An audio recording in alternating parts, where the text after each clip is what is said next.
хөдөөгийн амьдралын чанарын ялгаа орших ёсгүй. Хот хөдөө хамтдаа хөгжих нь нийгмийн эрхтгш, аюулгүй доктортой байдлын суурь. Гэвч эрүүл мэнд боловсролын хүртээмж, худалдаа, дэд бүтэц, бизнес эрхлэх боломж нөхцөл ялгаатай хэвээр байна. Тиймээс энэ асуудал хууль, төсвийн бодлогын иргэнбийн эхэнд байвал зохино. Малчид орон нутгийн бизнес эрхлэгчид хөдөлмөрийн үр шимээр чинээлэг амьдрах бололцоо байна.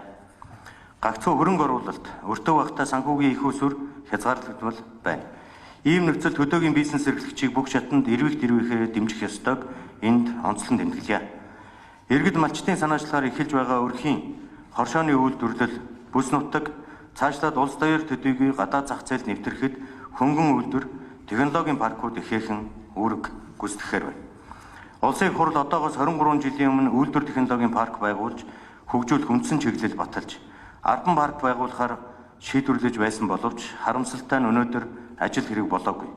Тиймээс Монгол улсын бүсчилсэн хөгжлийн үзэл баримтлалын хүрээнд байгуулагдах хөнгөн болон хүнд үйлдвэрийн паркууд бодитоор бий болоход аж үйлдвэрчлэлтийн байнгаараа анхаарч улсын хурлын холбогдох тогтоолын хэрэгжилтэд тогтмол хяналт тавьж ажиллах хэрэгтэй.